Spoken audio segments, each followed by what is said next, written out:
Well, since there's only four of us, we really need a lot of your insights and directions. So don't be shy tonight.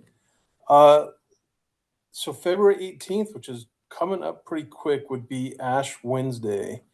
Um, any of you do an actual Ash Wednesday service? Let's just start with that. What does that look like?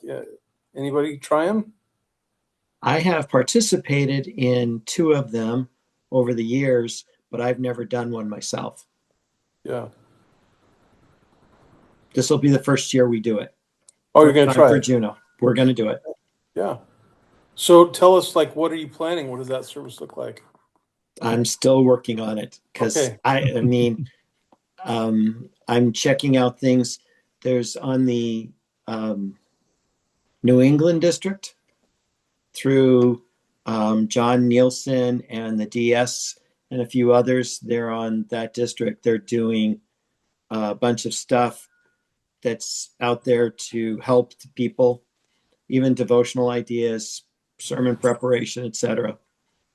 So I'm using some of their ideas. Okay. How about you other guys? Have you ever done an Ash Wednesday service?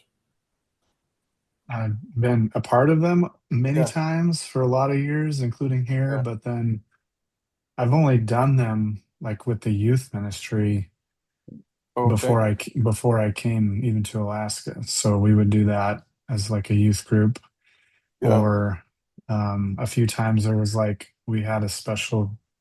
There was like services on Sunday morning and then a Saturday night one.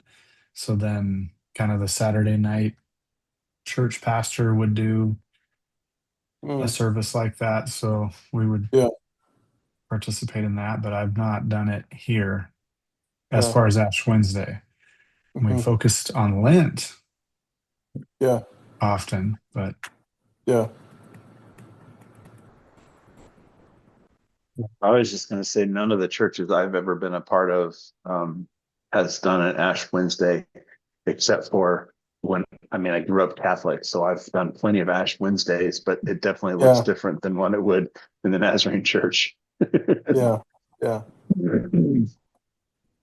So do you do anything for Lent as far as like gearing people up? I mean, I feel like it wasn't talked about as much when I was a kid, but there's kind of been this swing of helping people understand this idea of preparation and of removing something and of fasting in order for preparing. So I mean, probably for the last 5, 6 years, I've really tried to encourage people to intentionally, what can you do to prepare your heart? Is there something you can remove? So sometimes people would, fast from social media during the season of Lent. Sometimes people would say, I'm not going to take part in caffeine or something.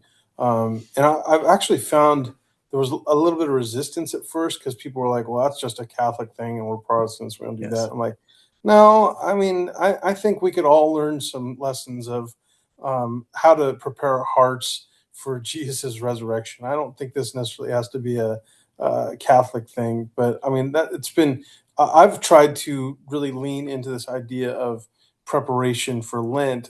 I mean, what do you do? Do you do anything getting them ready for Lent and maybe bring some attention to fasting? I haven't really done anything to get ready for Lent, but Yeah, we have a number of times, like I've used the Advent ones, but the Boundary has now the devotionals that they've offer for Lent. And so yeah, we've used those, I don't know, we've used those several times, but yeah. um I don't really like spend preparation time preparing them for the preparation time of Lent. I see. It was just Yeah, like on that Sunday before Ash Wednesday, I might talk about it and then give them out to everybody who would want them, and then maybe reference them as a part of like a call to worship or a response thing through the sermons, yeah, which would be typically preparing for, uh, you know, Good Friday or Easter, Resurrection Sunday. yeah, But that has been really all that I've done. This year we're not doing those. Like I was trying to start like a short-term discipleship group on Monday nights that was going through Practicing the Way by John Yeah. Mark Comer. It's like an 8-week thing. I just don't know that I don't know what if we'll actually get enough full Yeah. participation. I think there'll be a small group, but it's not going to be. It won't be the whole church participating. Sure. Yeah.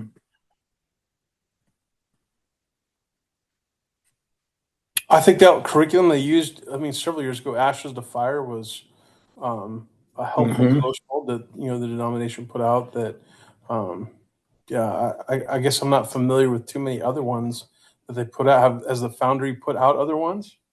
There's a new one The out Yeah, by Debbie Goodwin. You happen to know what it's called? Um, hold on. It's in my Yeah. Kindle.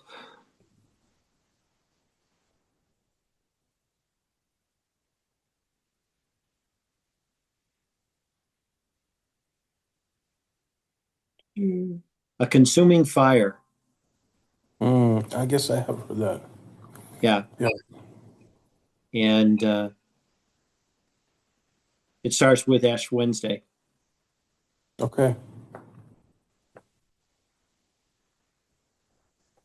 So I think I mean, we talk about Passion Week, the week before Easter, and some churches do a Maundy, Thursday. Of course, Maundy mean mandate. A lot of times that will look like almost a foot washing service, and then some churches on Thursday will do a Tentebrae service. Anybody try any of those services, like a foot washing on Thursday or a Tentebrae service? uh, that's the one thing that I have done was a Tenebrae service, Yeah. but it was like it wasn't really a full service. It was they had the like prayer stations, and Okay. so it walked them through each of the darknesses from Tenebrae. But again, Yeah. I haven't done that here at all. Yeah. Yeah. I was partnering with a Presbyterian church that was big on a Tenebrae service, and I mean the idea was darkness and really about quiet. And so we would we the whole sanctuary was filled with candles, and there Hmm. was like a scripture reading, and then like a hymn, and then there would be like people that would blow out candles, and the whole idea was like it would progressively get darker and darker. Hmm. And so then at the end of the service, the Presbyterian pastor I was working with, he had this great big, like one of those big family Bibles. And Mm. so he warned everyone in advance, when the service is done, like leave in silence, don't talk to anyone. And so it's nearly pitch dark by the end of the service.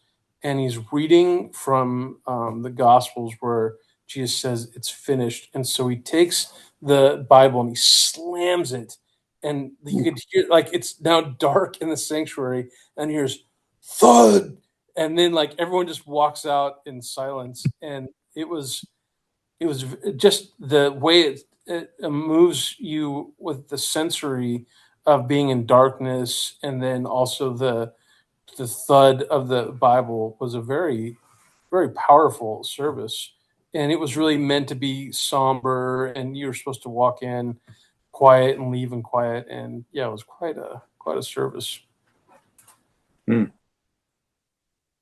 What we have done a couple of times, not this church here, but that I've been part of, has been a Last Supper service, basically, or Oh, Seder okay. meal. Yeah. And so you would do like walk them through the entire meal, and Yes. yeah, Other than the foot washing, yeah, yeah, basically that whole meal and the words of Jesus, and even take them to the point of really John, almost through, definitely through 16, yeah. sometimes through for the very end is to hear Jesus's prayer for them. Yeah. So Yeah, I think the So, Seder I meal is mean, about. yeah, no, go Sorry, ahead, Steve. Go ahead. I was gonna say I think the Seder meal is about the only thing any church I've ever attended has done, um, and that's been very meaningful just to understand the Passover meal and the Last Supper and to focus on that and everything like that. So I've always found that meaningful. I was going to say, I think all of you probably know Dan Weiss. I know Fred knows him well, yeah. but so he was on staff with me. And my last year there, I had heard they had done several of them, I think in Juneau and in Eagle River. And so I said, "Well, could you do that here?" And he said, "Yeah, we can do that on Thursday." And he it's a lot of preparation of all the different kinds of food and all the things. And so he had a sign up because he wanted to make sure there was plenty of things. And I want to say he had like 75 people sign up just because people were so interested in, and he really advertised it as, this isn't like a meal where you're going to get full. We're not trying to like feed you an actual meal, but we Yeah. want you to give a sample of everything so you can understand the symbolism of what took place. And I was shocked at how many people showed up. I mean, he packed out our fellowship hall, and it took I want to say like it was a good hour, maybe hour and a half service, and he did it really slow, methodical, where we all sat at tables and kind of shared. And it was kind of a challenge because Weezer. I know you think it's a metropolis, but it wasn't a metropolis. So finding, but we had a rancher that donated a bunch of lamb that he could give to us, but they had a real challenge. They had to go out to the Treasure Valley to get some of the food, but especially to me, understanding the symbolism of what the food represented and the tie of leaving uh, Egypt and just what that means was just a really. But I was surprised how many people were really curious and signed up and showed up for it, and he did a great job. So all that to say, if you ever need some tips, Dan Weiss is a great, Okay. great guy. It's interesting because nobody here remembers any of that. Really, Yeah, because I have asked, did you guys yeah, ever do any of this? yeah, And no, they just have had Good Fridays the way they talk. yeah. It's like, I wonder if Dan ran into struggles. I know he probably did it in Eagle River. I know where he Yeah, gained it from. That was Wisconsin, because you couldn't have a service in Wisconsin without for for Easter. You had to do those services. yeah. You just had to, or you were out. Sure. You were too crazy, Mhm.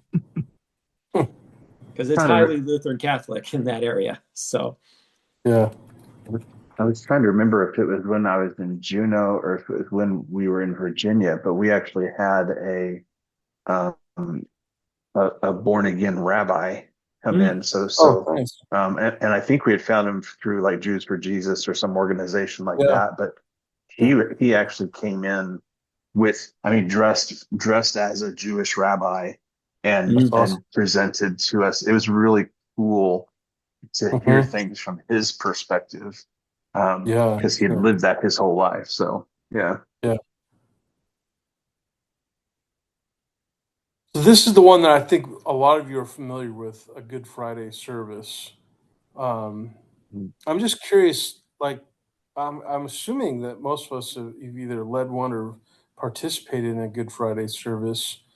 Um, I always, to me, I have the struggle of I want to be creative, but I don't want to turn it into a performance. And how do I make this something meaningful? And yet, I also think there's something for keeping it simple. And so I'm just curious, like, what are some things that you've done for a Good Friday service, or maybe some ways? For me, we always had big, colorful banners in the church. So we would drape all of those normal banners in black. So everything, it was dim, the sanctuary, everything was black. We covered the altars, everything in black. we had a bunch of candles, but we would have big spikes that people could, when they're walking in, just hold those during the Mm. service. And I tried to at least visually create a sense of that. I kind of kept it simple when I did mine. I mean, I would read the scriptures and try to piece together the full, you know, from basically the Last Supper until his death, and piece together the scriptures, but have uh, songs sung um, between those scriptures that were read. And I guess I kind of felt like I want to keep it as familiar as I can and meaningful. So I wouldn't typically try to introduce new songs per se. Maybe there'd be one or two choruses that we'd been singing during the Lent season, but it was mostly hymns. And I tried to lean a little bit also in some of the responsive readings because I thought that the hymn had some pretty good responsive readings as well. But I mean, Yeah. those are just some things I tried. What are some things that you've done for your Good Friday services?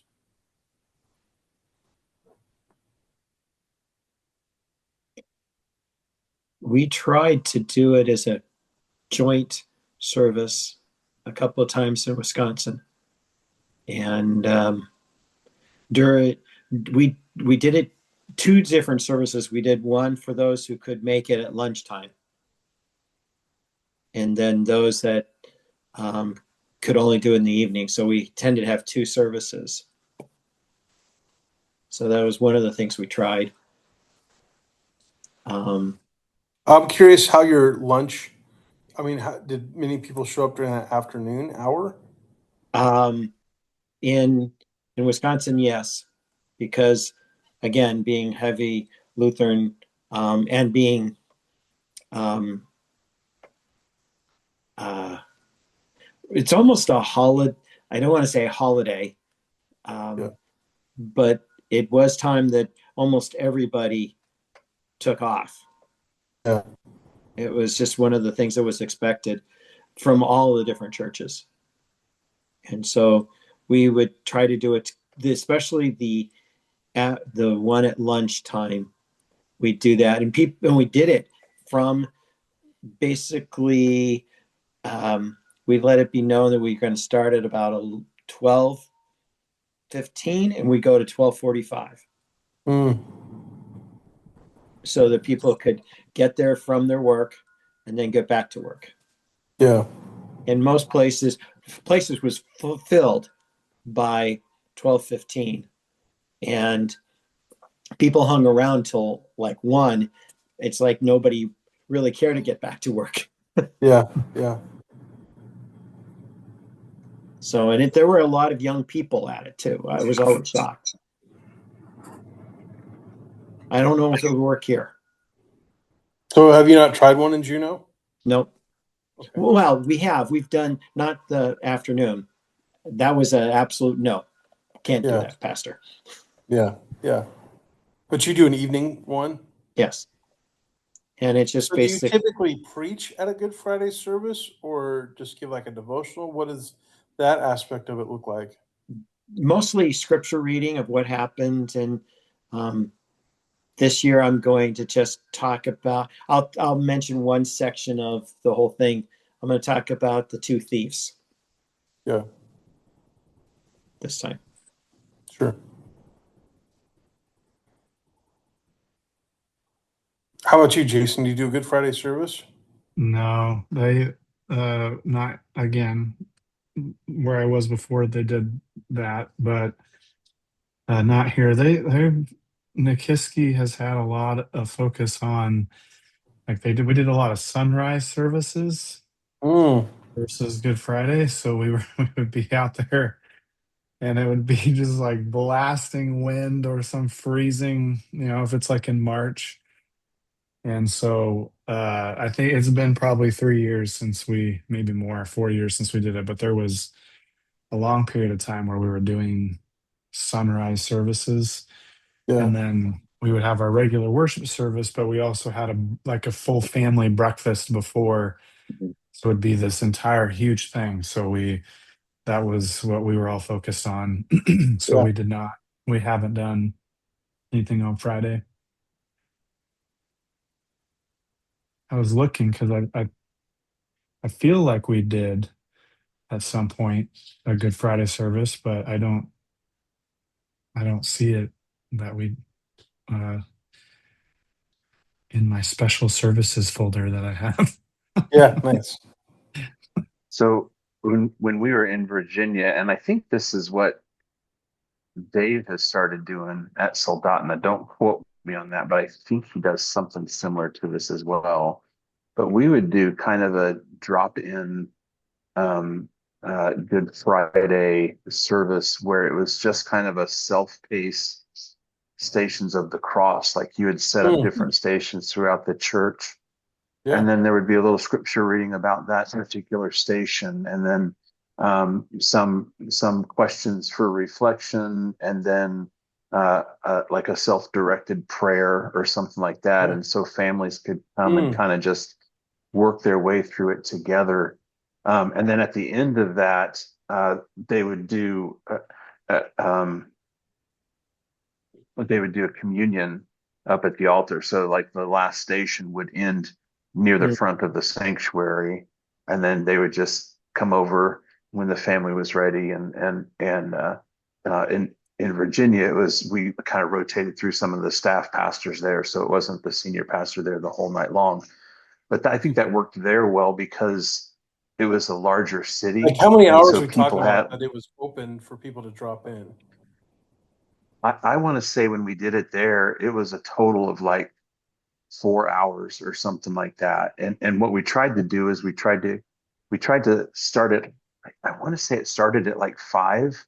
And our thought there Mm. was, hey, some people might want to do it on their way home from work or Oh, or or something like, because again, it was a big community, really kind of spread out.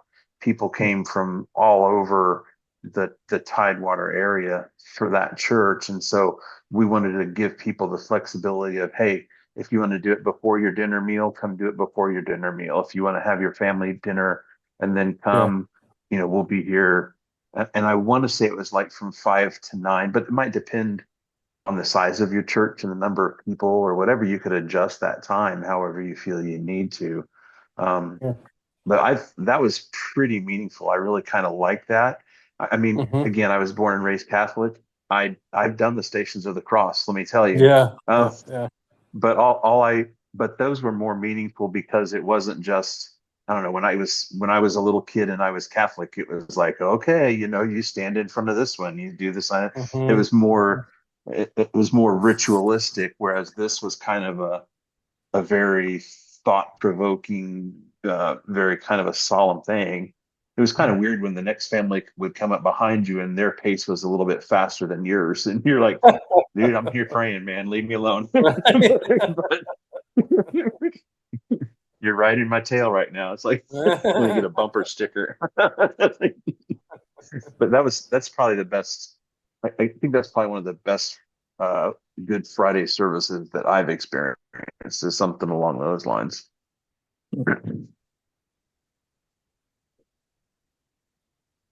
I've I often did. used some of the Skit Guys videos. I found those to be really helpful.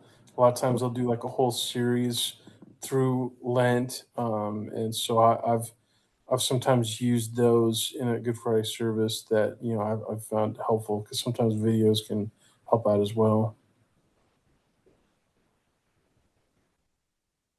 Jason, I I feel like I did. cut you off.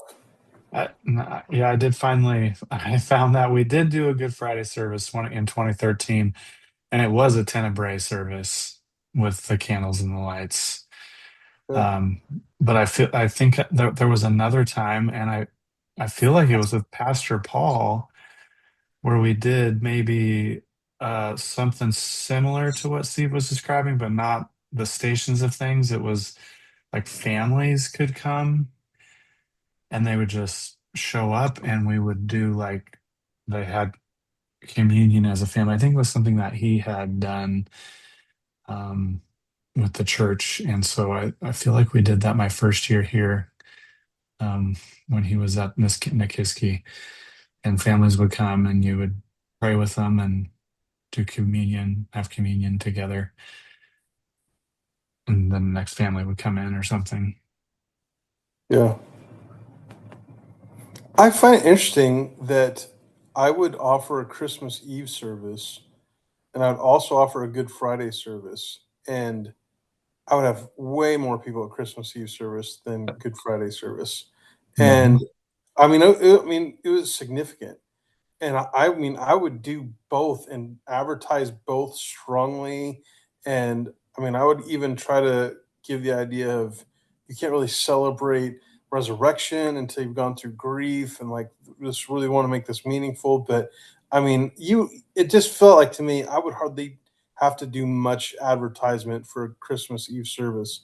And people would come, and I would get people from other churches that maybe their church didn't do one. And the Good Friday, man, I tried hard to be creative and do things, and I it just the attendance never was anywhere close to a Christmas Eve service. And I'm curious because Jason, I feel like you do a Christmas Eve service though, right?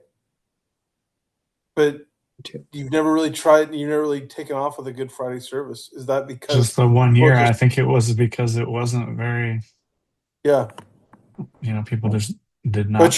But your Christmas Eve is a pretty well attended service, right? Yes, it is. Yeah. Yeah, that's Yeah, interesting. same here. Yeah, I think it's because of the upbeatness of it. I think yeah, here people just don't want they don't want the yeah. Yep, negativity. yep, And I yep. I hate get to it. say it that way, but they don't want to look at the negative part or the I think struggle all, part.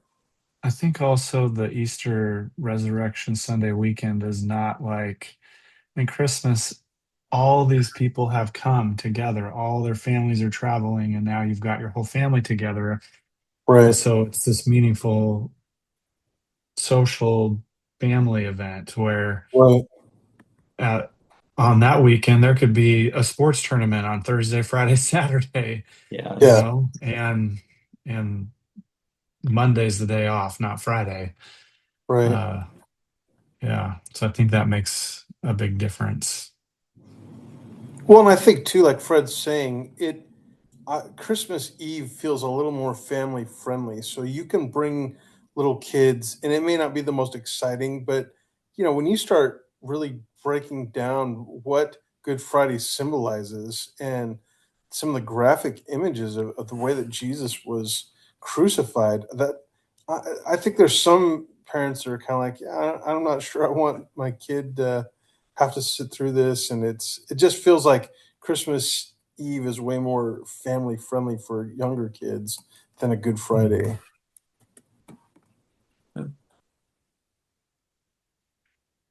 Yeah, scenes from the Nativity are nicer than scenes from the Passion. Yeah, right. If you're gonna Oh, bigger yeah. videos like that. Yeah, that's right. Everybody would rather go to a birthday party than a funeral. I mean, that's kind of right. Yeah, It's kind yeah, of human nature. Let's yeah, rather go to a birthday party than a funeral. yeah. Boy, Especially if we get gifts at it No kidding. It's the best birthday party ever. for someone else's birthday. Right. So I've always been a part of communities. I mean, I've always pastored in smaller communities. Cami was 1,500. Weezer was 5,500. So I've always been a part of ministerial associations, and the communities I've been a part of have always put on joint um, sunrise services. So mm, that was always interesting. I've never led one by myself. I've always been a part of other churches working together, and again, it felt like I had more people at a sunrise service than I would have at a Good Friday service, and to me, it seemed like that when we always planned for sunrise services, we were trying to keep it brief because it's cold out. That's, I mhm. think, more so true up here in Alaska, that you don't want to be long. So, I mean, talk to me a little bit about what's been your experience with sunrise service and what does that look like? Well, for us, we go out to the glacier. And Um, it's just you. You don't partner with other churches, right? no, there's like 5 or 6 of us churches that have a different half hour, Oh, okay. half an hour, 45 minutes um, periods. And We have one of the later ones. We go at 8. Well, it's sun's already up. I mean, you're Yes, yeah, okay. especially if it's late in April, but definitely now even. Um, Yeah. but yeah, it's rainy. So far, it really hasn't snowed hard on Mhm. Easter for us, or Really yeah, lucky. Easter Sunday morning. But that could come. So is it mainly just scripture reading? You don't, or No, you we try to sing. sing? Okay. We sing. But you don't drag guitars out in the rain. Freddie Cummins Oh, brings out her We guitar. did. okay. I love She my has an guitars older too much guitar to that do she that. brings out to it, and Okay. we've had it on a boom. 2 years ago, we had it with somebody who had sort of a karaoke type machine, Yeah. and so played the music a little louder. You could probably hear Okay. it on the other side of the lake, Yeah. and I try to get there about a half an hour, 45 minutes ahead of time, and I just spend some time out there. Some others have started doing that too, Yeah. and just going out and relaxing. We have a nice covered pavilion, so it's Oh, really that nice. helps. Yeah. So you're So we not don't get necessarily rained on. affected if it rains really hard. You still have a place to Yeah. meet. And typically, because the glacier is so cold, it keeps the weather a little nicer, so you get to see the nice background. Nice. So it can be raining all around us, but not in front of us. Yeah. Yeah. What's been your Dave's been experience, there. Jason, with your sunrise services? What does it look like? We have taken guitars and maybe even like a little djembe or something, Mm. and gone. I think somewhere on the beach or Kenai Beach or the beach over here, and then we also have had at least one at kind of the pull out by the flats over the river in Kenai. Mm. You look out over the river and towards the inlet and Mount Redoubt, and that was the time it was just below freezing, blasting wind, trying to play the Oh man. guitar. I was like, and it was sunrise. I mean, it was super early. Like we got Mm. there 15 minutes before the sun came up to start. Yeah.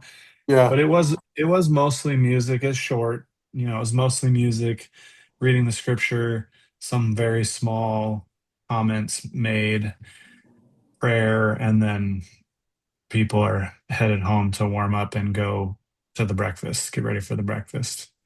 Yeah. And not very many people would be there any of the times. Mm. Interesting. Mhm. We'll have about 25 people, Okay. So the two sometimes more. places, oh, let's say the two places that we've experienced it. One was Juneau. So what Fred just described, we did for 3 years. Okay. And then when we were in New England, the church that we went to there, they did a sunrise service as well. And it was a bigger church. I want to say it was a church of, oh gosh, while we were there, I want to say it was like 300, 350, somewhere around Hmm. there. So there was what we would do is there was a state park not too far from the church that there's a walking trail, maybe a quarter mile long or something like that, maybe a little longer than that. But once you walk back this trail, you just had this incredible vista view through a mountain valley kind of a thing, back in the wooded areas of Massachusetts, not the heavily suburban side. And so you just kind of had this majestic view out in front of you, and we'd literally stand almost like on the precipice of a cliff, like right there, kind of a thing, and sing some songs, read some scripture, kind of basically the same thing we've all been talking about. Just do that, have some fellowship time there, leave, head back to the church, have a big old, fit full family breakfast kind of a thing, and then Easter sunrise or Easter Sunday service would follow that. So that's kind of been our experience for any type of sunrise service that we've done. Lyle Koblenz, my pastor when growing up at Jewel Lake, did something interesting. He had learned from the Russian Orthodox. They're walking around the city, and it would start off with the first person coming into the sanctuary. We have searched the city, and we have not found him. Oh wow. He's not, there in the Yeah, grave. that's And cool. and then the congregation say, "He has risen. He has risen indeed." Yeah, So wow, that's it cool. was quite interesting. I tried to figure a way to doing that. Hmm.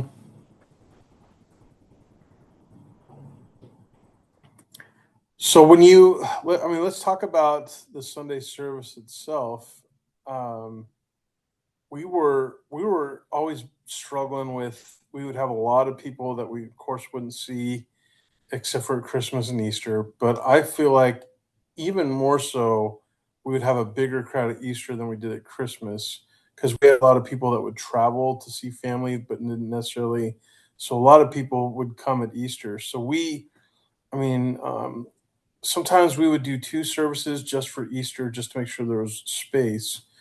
But if we didn't, I always tried to train my board and some key families sit all the way up front. I know you don't like to sit in the front row, but we don't want our guests to struggle and not be able to find a seat. And then I would typically ask my children's church workers, could you do the entire service with the kids? Because that would free us up some seats too. I mean, were there special preparations that you would do for Easter Sunday itself? I mean, that's a big Sunday where you have a lot of guests. Any special preparations that you were making for that service?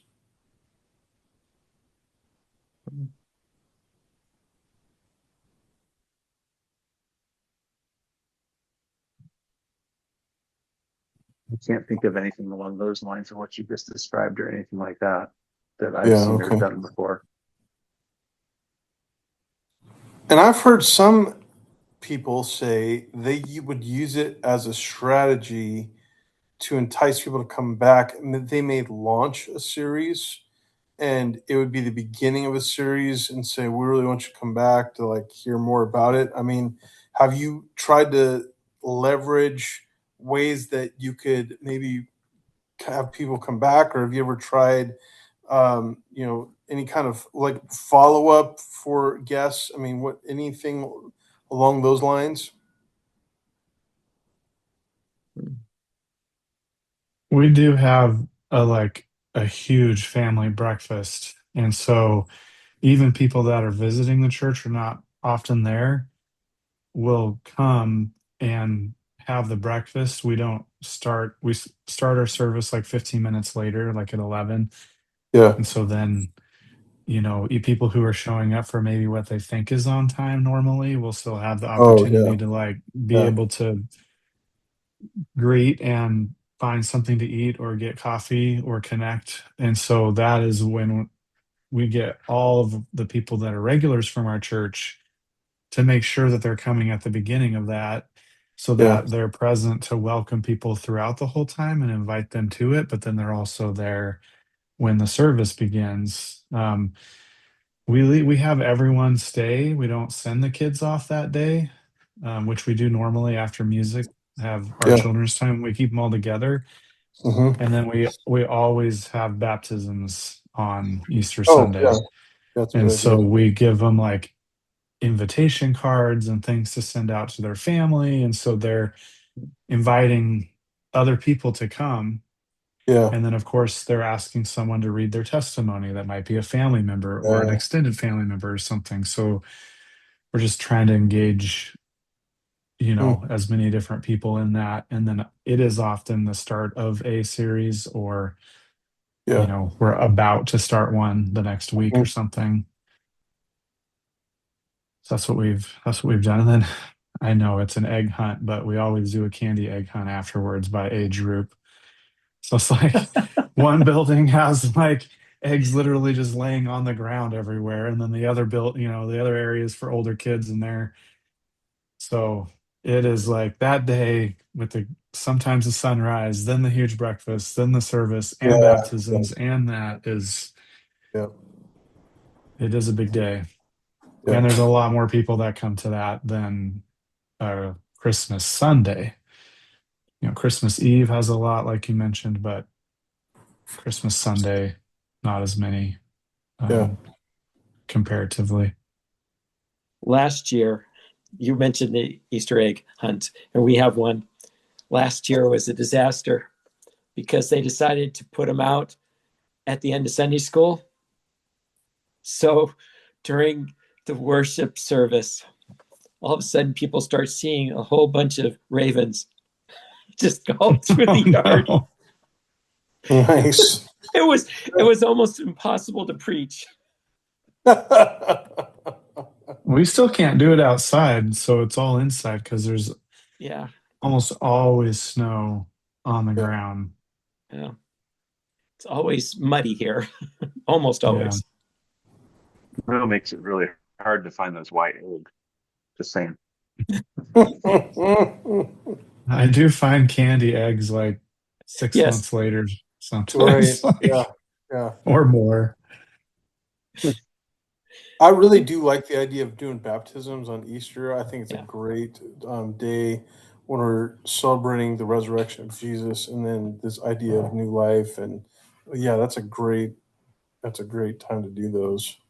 Have you ever gotten grief for the Easter egg hunts?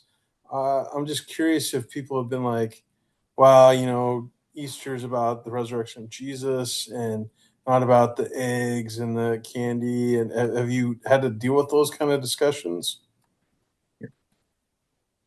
Okay. Probably.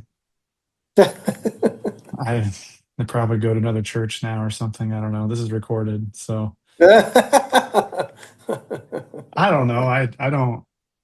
I mean, I get it. It is true. It is about Yeah, Jesus, but yeah, yeah. I don't.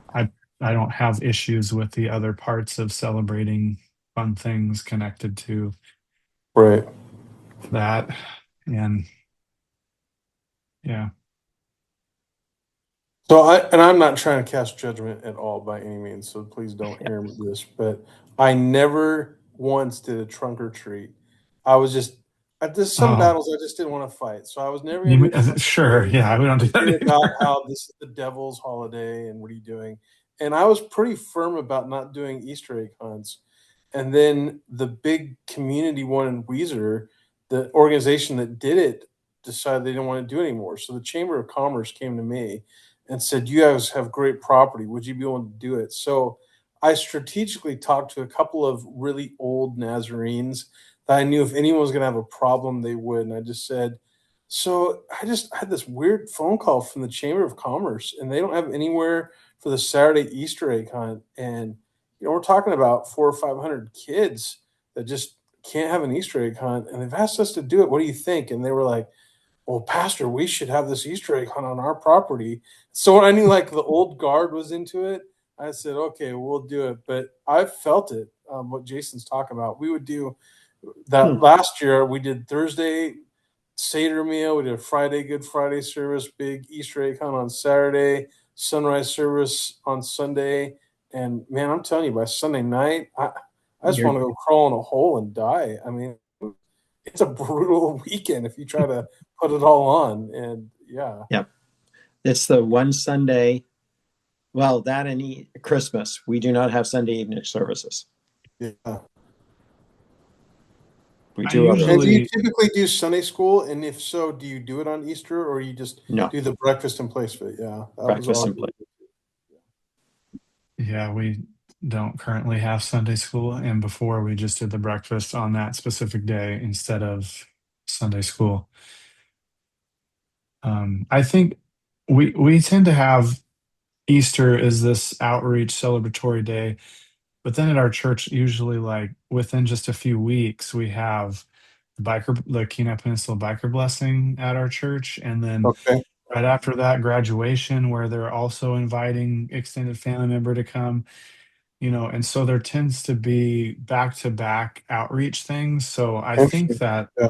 you can help the Easter egg, detractors by doing the same thing of the cycle of resurgence, like talking about blessing Yeah. your community and how, Yeah. sure, it is about Easter, but we do these Easter egg things with kids, and on the biker Mhm. blessing, you're praying for them, and you have a big barbecue. I mean, sure, that's not prayer, Yeah. but you, yeah, so you can help before Easter prepare people the week before on Palm Sunday of why, and it goes a long way to just spend some time doing that Yeah.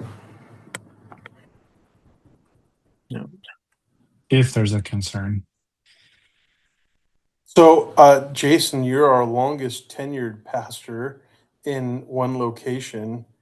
What, do you find it a struggle to come up with something to say at Easter? I mean, how do you creatively, or do you just, because I mean, for me, I was at one place 8 years, another place for 12 years. I mean, I kind of reached this place where I was like, I gotta let the gospel just preach for itself. I don't need to help the scriptures. And I felt a real peace about, man, don't Mhm. make it overcomplicated. Don't put so much hype into it. But I mean, how do you approach the sermon on Easter Sunday, knowing you'll have a big crowd and people are listening? I there has to me there is like this tension of trying to do some clever creative thing, Yeah, yeah, but I usually reject it yeah. and try not to do that, because I realize like why I might be personally trying to do the clever creative thing, and and you don't have to do that on Mhm. Easter at all, and you don't have Yeah, to do it at Christmas or Advent usually either. right, right. And it's fun to do creative and artistic Mhm. things, but if there's not some Sure. sort of like inspiration to me for it on those, Yeah, especially on those days, then I don't try to come up with something. It ends up being so full of a day yeah, that the message itself, whatever the theme is surrounding that or the series that we're doing, ends up being Mhm. more than sufficient. And then going into baptism is just everyone's excited about that. sure. I've met some people that when they use the lectionary, or they'll use like a series, or they'll work through a whole book of the Bible, and they're like, it doesn't matter to me what Sunday it is. Like, I'm sticking to this series. And to me, I'm thinking, um, maybe I can see it for Mother's Day or Father's Day. You might catch a little bit of grief, but man, I just don't know if you can skip a resurrection text, or at least make the focal point of Resurrection Sunday being anything other. But I mean, I've known a few people that just said, "This is where we're at with the series that we're in, and I'm not budging." So, Hmm. what do you So do? they, Anything they do the same special for? thing. No, So I they just just like, don't. I knew a guy that he was working through like First and Second Timothy, and he's like, "Yeah, we're not talking about it this year." And I'm like, "Hmm, okay, well, good luck with that."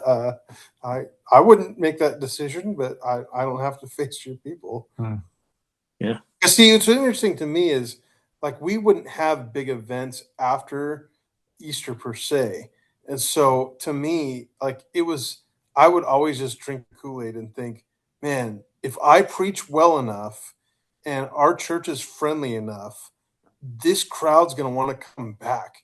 And I would think, boy, this next Sunday, we're going to kill it again. And then there'd be like half the crowd. And then it was like, and I would notice my own spirit would get negative, and then I'd get cranky with the people that were there. And I had to quit drinking that Kool-Aid, because it was defeating to get all hyped mhm, up of, man, look at how many people we had this weekend. And then the next, like, where did they all go? So do mhm. you do anything special for Palm Sunday itself? Kids tend to do the lead the procession of palm branches coming in. Yeah, that's always cool. Yeah. Yep. And they start us off in singing, and we often will have some type of recording playing to help the kids. Okay.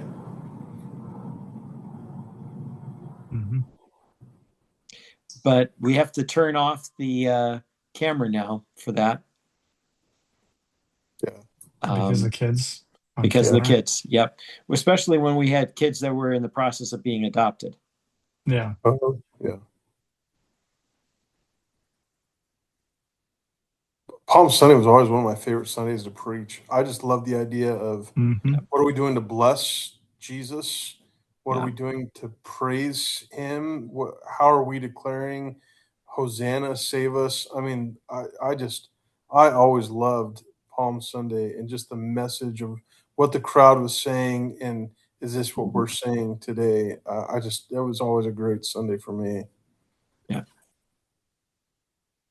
And it was fun to build worship sets around the theme of blessing Jesus, and there's all sorts of songs along those kind of themes. But I enjoyed the Palm Sunday service, and we would do the same thing, have kids come in, and that was always a real highlight too. People love seeing kids doing that kind of stuff. Mm-hmm.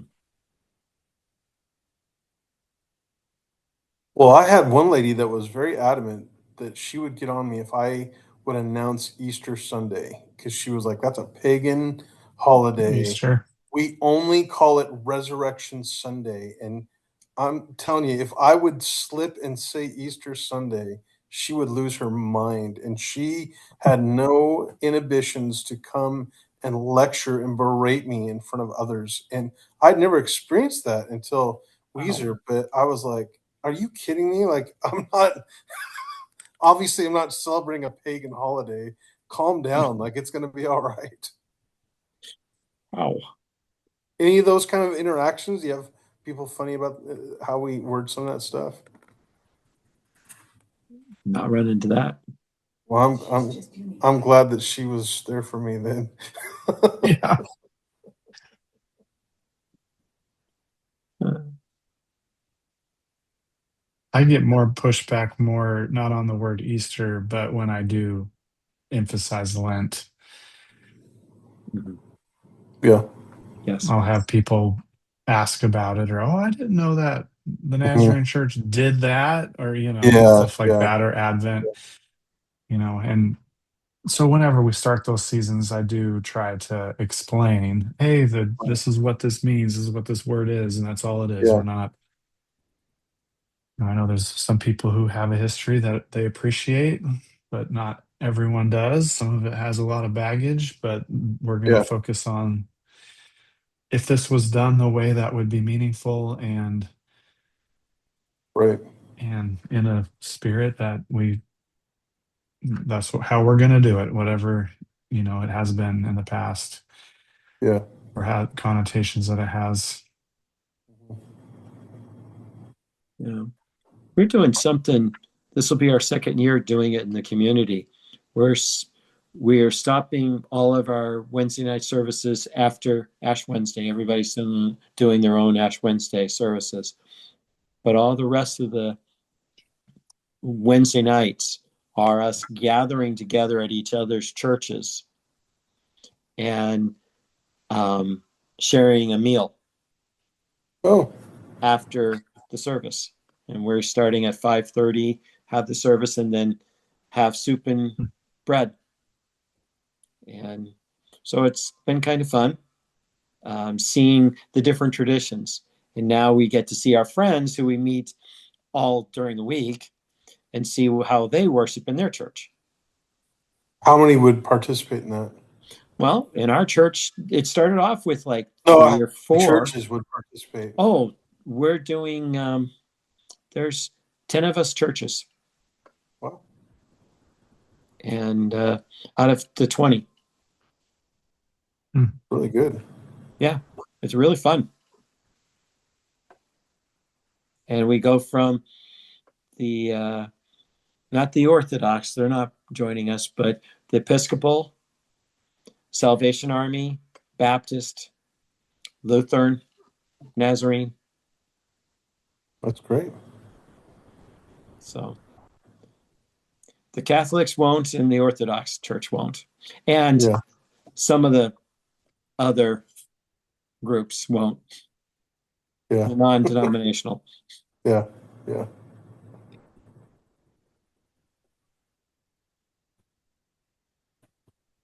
Well, any other thoughts about the season of Lent that you want to share?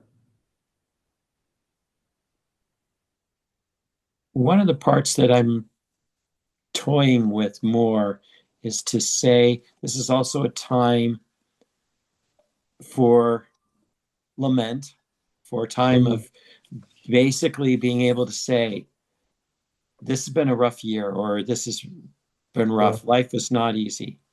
And yeah, allowing people to have that space, because as a whole, everything's supposed to be positive, positive, positive. And yeah, life isn't always positive. yeah. And to allow for there to be space for that feeling Hmm. and expression. That in our faith, sometimes we run into difficult times. Yeah, yeah. I don't know that we always lament well as a No, church. we don't.